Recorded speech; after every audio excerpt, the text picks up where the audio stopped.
Bem-vindos a mais uma análise aprofundada. Hoje o nosso desafio é um daqueles capítulos que, eu confesso, muita gente decide pular. Ah, com certeza. A gente bate o olho e vê aquela lista de nomes e já pensa, não, hoje não. Exato. Estamos mergulhando em 1 Crônicas, capítulo 4. À primeira vista parece, sei lá, uma lista telefônica do mundo antigo. Nomes como Pérez, Hezron, Ur, Sobal. E para nos ajudar a decifrar isso, estamos usando as Bíblias de Estudo Holman e a NAA, que dão aquele contexto, né? As notas de rodapé são cruciais aqui. Sem elas a gente fica perdido. E a nossa missão é justamente essa: descobrir por que alguém se deu ao trabalho de registrar tudo isso, com tanto cuidado. E é um trabalho imenso. Essas listas são um obstáculo para o leitor moderno. Nosso cérebro não foi feito para processar listas de nomes que a gente não conhece, né? Não mesmo. Eu mesmo já pulei a leitura de várias delas até perceber que eu estava, na verdade, pulando as pistas de um grande mistério. Porque para o público original, isso não era uma lista telefônica, era um mapa. Um mapa de quem eles eram. É isso que a gente quer investigar. É só um registro antigo e empoeirado ou tem histórias, lições escondidas ali? E tem, sempre tem. E se a gente dissesse que, no meio dessa aridez toda, tem uma das orações mais curtas e poderosas da Bíblia? A de Jabés. Exato. Um homem que pediu para reescrever o próprio destino. E logo depois, a história de uma tribo que se sentia pequena e lançou expedições ousadas para conquistar novas terras.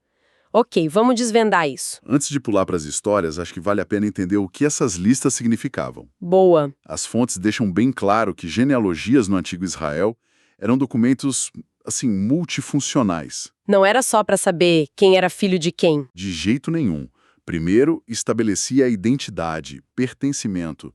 Estar nessa lista significava que você pertencia a uma tribo, a um povo. Mas, talvez o mais importante, elas funcionavam como um registro de terras. Ah, interessante. Estar na lista de descendentes de Judá ou Simeão era sua escritura de propriedade, entende? A prova do seu direito a uma herança na terra prometida. Faz todo sentido. E um detalhe técnico que as fontes apontam e que é crucial é que a palavra filhos, muitas vezes, quer dizer descendentes. Então não é uma família só, são clãs inteiros, gerações. Então a gente está lendo um misto de certidão de nascimento com... Com registro de imóveis, exatamente. Com isso em mente, a leitura já muda de figura. Mas o que realmente me chama a atenção é como a estrutura quebra. A lista segue, nome após nome, e de repente é aqui que fica realmente interessante. Nos versículos 9 e 10, a câmera fecha num homem só, Jabés. E o texto faz questão de dizer que ele foi mais ilustre do que seus irmãos. É um destaque enorme. É como se o cronista dissesse: esqueçam os outros por um momento. Vocês precisam ouvir sobre este cara. Essa pausa é um recurso literário poderosíssimo. Imagina um documento oficial, super formal, e no meio dele uma anotação pessoal. Quase um post-it dizendo, prestem atenção aqui. Exato. O cronista está quebrando a própria forma para destacar algo. E o que ele destaca começa com a coisa mais fundamental para uma pessoa naquela cultura, o nome. E que nome?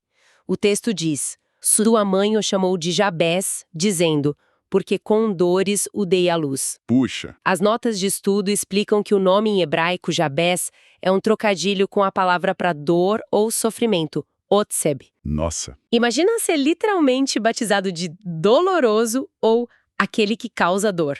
É um fardo psicológico brutal para se carregar desde o primeiro dia de vida. É um fardo imenso. E isso é radical para a mentalidade da época. Numa cultura onde a sua linhagem e o seu nome definiam quase tudo sobre seu futuro, a história de Jabes é uma subversão completa. Era quase uma profecia, né? Exato. O nome dele declarava que a vida dele seria marcada pela dor. E o que a gente vê a seguir é a tentativa dele de quebrar essa profecia. A oração dele é um ato de rebelião. Rebelião contra o destino que foi imposto a ele. Isso. Vamos analisar essa oração porque ela é incrivelmente concisa e, ao mesmo tempo, poderosa. Começa com: ó, queira Deus que me abençoes. É direto, é ousado. Ele não fica pedindo coisinha pequena. Ele pede bênção, no sentido mais amplo e completo possível. Vai direto na fonte. E a segunda parte segue essa ambição: e expandisses o meu território. Isso não é um pedido passivo. Não mesmo. Ele quer mais influência, mais prosperidade, mais responsabilidade. No contexto da época, território era a medida de sucesso, de estabilidade. Ele está pedindo para crescer. Para deixar um legado maior do que o que foi dado a ele. E depois ele pede que a tua mão esteja comigo. Isso me soa como um reconhecimento da própria limitação. Tipo, não adianta ter mais território se não houver sabedoria e poder para gerenciar tudo isso. Ele está pedindo uma parceria divina, a orientação de Deus em cada passo dessa expansão que ele mesmo acabou de pedir. E aí a gente chega no clímax da oração, a quarta parte. Preserva-me do mal, para que não me sobrevenha a aflição. É aqui que tudo se conecta. A conexão direta com o nome dele. A palavra hebraica para aflição ou dor tem a mesma raiz de Jabés. Ele está, essencialmente, orando que a minha vida não cumpra a profecia do meu nome. Que eu seja livre da dor que minha mãe associou ao meu nascimento. É o pedido para que a identidade divina dele seja maior que a identidade terrena. Exatamente isso. E o desfecho é de uma simplicidade que chega a ser chocante. O final do versículo 10 diz: "E Deus lhe concedeu o que lhe tinha pedido." Ponto final. Fim da história. Em só 2 versículos a gente tem um arco narrativo completo. Um homem rotulado pela dor que ousa pedir a Deus uma vida de bênção e expansão e tem o pedido atendido. É uma história de superação encapsulada ali no meio da genealogia. Incrível. É um lembrete muito poderoso de que mesmo dentro das grandes estruturas sociais, familiares, a agência individual e a fé podem alterar um destino que parecia pré-determinado. É uma mensagem de esperança, né? Uma mensagem de esperança radical. O cronista está dizendo para o seu público, que eram os israelitas voltando do exílio, tentando reconstruir sua identidade, ele está dizendo: lembrem-se, sua história não é definida só pela sua linhagem ou pelos sofrimentos passados. Sua relação com Deus pode criar um novo futuro. É uma história incrível, quase um curta-metragem no meio de um censo. Mas o cronista não para por aí. Assim que a história de Jabés termina, ele retoma o fôlego e volta para as listas. De volta ao trabalho. E nos apresenta outra tribo, os Simeonitas, que tem uma história completamente diferente de como buscaram seu espaço no mundo. E ele começa com uma observação curiosa no versículo 27. Diz que as famílias de Simeão não se multiplicaram tanto como a dos filhos de Judá. Essa observação é muito sutil, mas ela prepara a cena. O cronista está nos dando o porquê antes de contar o quê. A motivação. Exato. Ele está estabelecendo a motivação. A tribo de Simeão era menor, talvez menos influente, se comparada com a poderosa tribo de Judá, de onde vinham os reis. Essa observação de que eles não se multiplicaram tanto é fascinante. As fontes dão alguma pista do porquê? Foi por causa de conflitos, terras menos férteis ou algo assim? As fontes não dão uma razão explícita aqui, mas a gente pode inferir pelo contexto bíblico geral. O território original de Simeão ficava dentro do território de Judá, no sul, uma região bem mais árida. Ah, entendi. É bem possível que a terra simplesmente não comportasse um grande crescimento populacional. E por estarem na fronteira sul, eles provavelmente enfrentavam mais conflitos com povos nômades. Então, seja por limitação geográfica ou pressão militar. O fato é que eles se sentiam apertados, e essa sensação de aperto se torna o motor da ação que a gente vê a seguir. A necessidade gera iniciativa. E que iniciativa! No final da lista dos simeonitas, a gente encontra a história de 2 expedições militares de expansão. A primeira, nos versículos 39 a 41, é para um lugar chamado Gedor. E o texto nos dá um marco temporal. Nos dias de Ezequias, rei de Judá. Que não é uma data qualquer. Não, de jeito nenhum. O reinado de Ezequias foi um período de grande reforma religiosa, de reafirmação nacional em Judá.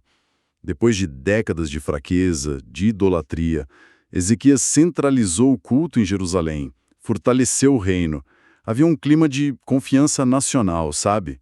De otimismo. E é nesse contexto que um grupo de simeonitas decide agir. Exatamente. E a motivação deles era totalmente prática: buscar pasto para os seus rebanhos. Uma crise econômica. Eles foram em busca de recursos. E o que encontraram parecia o paraíso. Uma terra espaçosa, quieta e descansada. O lugar perfeito. Só que não estava vazio. O texto diz que descendentes de Cã viviam ali. Sim, provavelmente um grupo seminômade. E a reação dos simeonitas é direta e brutal, para os nossos padrões de hoje. Eles atacaram, destruíram os habitantes e seus acampamentos e se estabeleceram ali. Foi uma conquista militar para resolver um problema econômico. Basicamente, sim. O texto descreve a terra como quieta e descansada. Então, os simeonitas chegam e a conquistam militarmente. É apresentado como um sucesso, mas hoje a gente leria isso como uma invasão violenta. Como as fontes originais parecem enquadrar essa moralidade? Essa é uma excelente questão, porque nos força a entrar na mentalidade da época. Para o cronista e seu público, a ação dos simeonitas era vista como legítima e positiva. O bem maior era a sobrevivência do povo de Israel. Exatamente. A sobrevivência e a prosperidade deles eram o objetivo principal, e a expansão para garantir pasto era uma necessidade vital. O texto não demonstra, assim, ambiguidade moral. Ele relata o fato como uma iniciativa bem-sucedida de um povo buscando seu lugar ao sol sob a bênção do seu Deus. Entendi. A ideia de que a terra prometida e seus arredores pertenciam por direito divino a Israel era central na teologia deles, entende?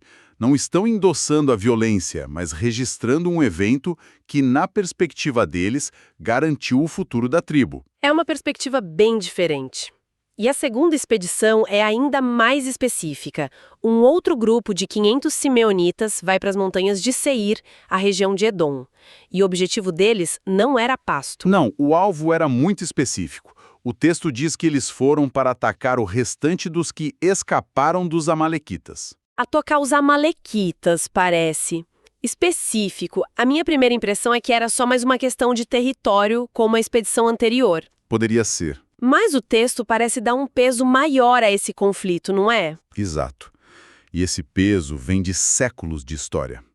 As fontes nos lembram que os amalequitas não eram só vizinhos inconvenientes. Eles eram um inimigo arquetípico de Israel. O inimigo número 1. Desde o Êxodo, quando atacaram os israelitas no deserto, eles foram considerados um inimigo existencial. Havia uma ordem divina antiga para eliminá-los. Ah, então a ação dos simeonitas aqui é enquadrada não como uma simples conquista. Mas como o cumprimento de um dever histórico e religioso. Eles estavam finalizando uma tarefa antiga, eliminando uma ameaça que, na visão deles, era uma fonte de mal e oposição ao seu Deus. Então, o que tudo isso significa? Começamos com um capítulo que parecia ser a parte mais chata de um livro de história. E descobrimos que ele é um microcosmo de temas muito maiores. Exato. As genealogias são a base, a estrutura social, afirmando identidade e direitos à terra. Mas o cronista não se contenta em ser só um arquivista. Ele insere essas narrativas para dar vida e sentido à lista. Ele está mostrando que a história de uma nação é, na verdade, a soma das histórias de indivíduos e pequenos grupos que tomaram decisões cruciais. A história não é feita só por reis e profetas em Jerusalém. Não. É feita também por um homem chamado Jabés, que se recusa a aceitar seu nome, e por líderes tribais anônimos que organizam uma expedição em busca de pasto. E essas duas histórias nos dão modelos de ação bem distintos. De um lado, Jabés, que usa a fé e a oração para transformar radicalmente a vida dele. Uma transformação de dentro para fora. E, do outro, os simeonitas, que usam a iniciativa, a organização e a força militar para garantir o futuro e a prosperidade do seu povo. E o fascinante é que o texto valoriza ambas as abordagens. Não há um julgamento de que um método é superior ao outro. Verdade. O cronista celebra tanto a dependência divina radical de Jabes, quanto a ação humana decisiva dos simeonitas. É como se ele estivesse dizendo que a busca por um futuro melhor se desenrola nesses dois palcos ao mesmo tempo, o da fé pessoal e o da ação comunitária estratégica. Ambos são vistos como caminhos legítimos para a bênção e para a sobrevivência. Exatamente. E isso nos deixa com um pensamento final para refletir. O capítulo apresenta dois modelos de sucesso lado a lado. Jabes alcança a bênção através de um pedido a Deus, uma intervenção puramente divina. Os simeonitas alcançam seus objetivos através da força do planejamento e da conquista. O texto relata ambos como positivos para o povo de Israel. Sim. Isso nos coloca diante de uma questão fundamental.